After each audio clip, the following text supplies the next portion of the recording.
I don't understand is how famous singers and songwriters are so adept in esoteric symbolism. So we did a reading for Barbara, and she is Io. And the goddess Io is Greek mythology, and she is the morning dew. And she is the morning sun. And she has a story that is kind of difficult to actually bring forward as an allegory in our current reality. But I noticed when I was looking up her energy and what the symbols were, how Willie Nelson, the Grateful Dead, Alison Krauss, and many other singers really presented a song called The Morning Dew. And the morning dew was the brink of the apocalypse. And so I thought, how do these people even know about these Greek goddesses and how the morning dew is connected to the apocalypse and the morning sun? And how is it that I don't know? Why is it that I'm 50 years old and I'm doing someone's reading, and in the reading I'm seeing that we have many pieces of ourselves, and that all the pieces of ourselves are going to be coming back together again because of the morning dew and the morning sun, which is Io, which is Barbara. So let's go look and see what Barbara's piece has to say, because I think it's important for us to figure this out. Why are we the ones who don't know, and we're just sitting here studying, scratching our heads, while everyone else is going, we've known all along. Sorry, you fools. EOS provides light for the initiates. The initiates of what? Those who are awakening to the messages and the energies and the codes of the sun, which is a celestial school connected to the immortals, and they are ready to leave the dualistic mindset of separatism and go to a collective consciousness that is more scientific and is more pure and joyful and free. So this is the painted piece, and I think we're going to look at the original piece because it's a bit more detailed. But some little keywords caught my eye. The morning star. So EOS precedes the morning star. We know that Lucifer is the morning star and Jesus is the morning star, right? Well, if the Messiah, the return of Christ, is the morning star and she precedes the morning star, then the reason you are here, Barbara, is because you are the embodiment of EOS, who is a morning dew, the dawn that precedes the coming of Christ, the morning star, which is a huge awakening for us who are ready to awaken. You are the dawn bringer, the gleaming stars in which heaven is crowned. This is why you have the X's over your crown. These are gleaming stars. Your tears are considered to have created the morning dew. And when you get into the morning dew, there's people who collect morning dew in specific places because it actually heals you from sickness. Whoa. So you have a chariot and you have horses called Fire Bright and Day Bright. What? I love that. So EOS is pouring the morning dew dressed in a star-sprinkled robe from an antique vase. So the myth goes that her lover, her husband, wanted immortality, and Zeus gave it to him, except he didn't give him youth. So he was stuck as an old man, unable to move, immortal, and so EOS turned him into a cicada bug. Cicada bugs are one of the loudest bugs in the morning. They're leaf hoppers and frog hoppers. And they often live inside trees. So, I told you guys that there's myths that have veins or branches all over every religion, that we have pieces of ourselves inside a tree. So that her husband was stuck inside of a tree as a bug is a communication that we have a piece of ourselves inside a tree. Jesus on a tree, Odin hung from a tree, and souls are stuck not only in trees, but I think they figured a way to trap souls inside towers. So when we've spoken about the two towers and how the only way out is the Trinity or the third tower, then there is a communication in your peace that you cannot find in the written word. And these cicadas sing, and they're very, very loud. But I'm going to tell you a story. One day I went to Morrison Springs with my daughter. She was swimming, and I was looking at the water like a mirror, and I heard the cicadas singing in unison. It was so loud.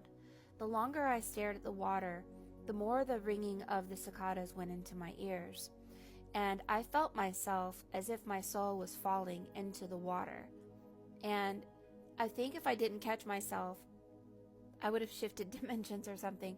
The sound of the cicada did something to the vibration of my body being in that spring water. And it kind of startled me and it bothered me. So whenever I go to the springs and I hear the cicadas, I don't stare at the water. In Greek mythology, and even within a Japanese novel called The Tale of Genji, there is a story of love interests connected to the cicada that describes how the cicada delicately sheds her robe, the way a cicada sheds its shell. And this is about how we leave the shell of our body behind and we transcend into our immortal self. Teardrops, your body is made up of 75% water, will kiss the morning dew.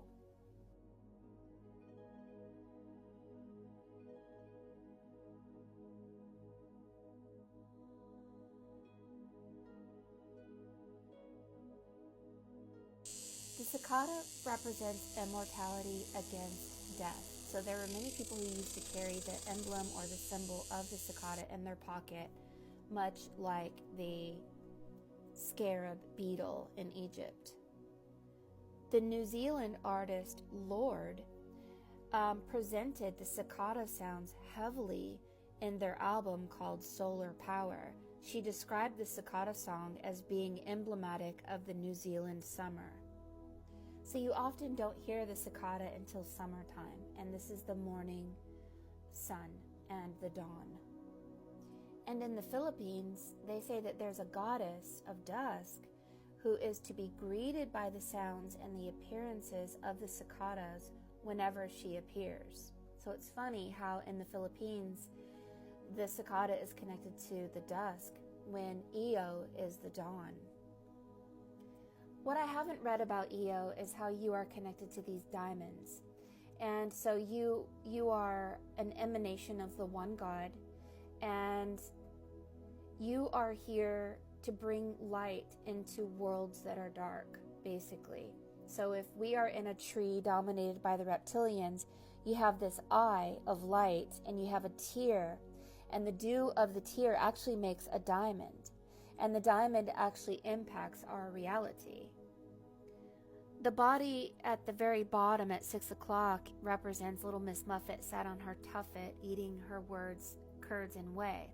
When we do not take action and we just sit around and we don't move our holy temple and feed our spirit using action, our holy temple, through cleanliness, cleaning our diet, cleaning what we drink, cleaning our house, our car, our beliefs, our emotions, then a spider will sit down beside little Miss Muffet and scare her away from her divinity and her divine inheritance.